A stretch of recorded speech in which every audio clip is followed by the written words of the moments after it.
ان آیاتوں کے اندر اللہ رب العزت نے ارشاد فرمایا میرے دوستوں جہاد کے بارے میں کہ جہاد کیا ہے؟ اقامت دین کے لیے، دین کو قائم کرنے کے لیے، پھر توحید اشاعت کے لیے جو لڑائی کی جاتی ہے اس کو کیا کہتے ہیں؟ جہاد۔ Thanks for watching. Don't forget to like, comment, share and subscribe to Maulana Habibullah Rouhani Official. اللہ رب العزت نے جو فرمایا کہ لَقَدْ جَاءَكُمْ رَسُولٌ مِّنْ أَنفُسِكُمْ عَلَيْهِ عَزِيزٌ عَلَيْهِ مَا عَنِتُّمْ حَرِيصٌ عَلَيْكُمْ بِالْمُؤْمِنِينَ رَءُوفٌ رَحِيمٌ۔ اس سے پہلے جو آیاتیں گزرے ہیں ان آیاتوں کے اندر اللہ رب العزت نے ارشاد فرمایا میرے دوستوں جہاد کے بارے میں کہ جہاد کیا ہے؟ صحیح معنوں میں جو جہاد ہے میرے دوستوں کہ دشمن کے خلاف،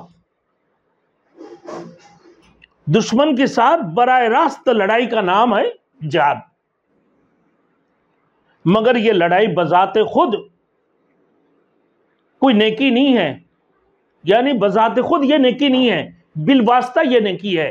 کس اعتبار سے؟ کہ اقامت دین کی حیثیت سے یہ کیا ہے؟ نیکی ہے، اور توحید کی اشاعت کی حیثیت سے یہ کیا ہے؟ نیکی ہے۔ یعنی دشمن کے ساتھ لڑنا تو کس کے لیے ہو؟ الہ کلمت اللہ کے لیے ہو، الہ کلمت اللہ کے لیے، اقامت دین کے لیے، دین کو قائم کرنے کے لیے، پھر توحید اشاعت کے لیے جو لڑائی کی جاتی ہے اس کو کیا کہتے ہیں؟ جہاد۔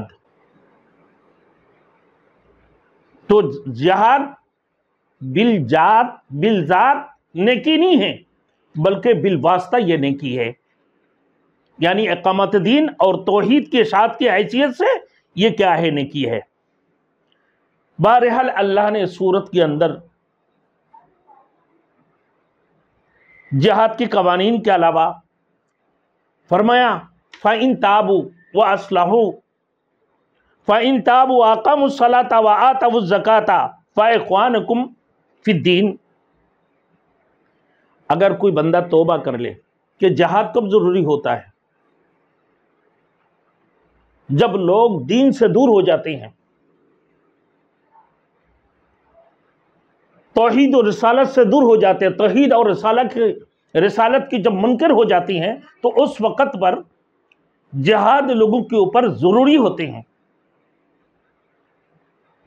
اب یہاں پر میرے دوستوں اللہ نے فرما دی فَإِن تَابُوا، اگر کوئی بندہ توبہ کر لے، کوئی تائب ہو جائے اور پھر نماز قائم کر لے اور پھر اس کی بعد زکوٰۃ دے دے، پھر وہ تمہارے دینی بھائی ہے۔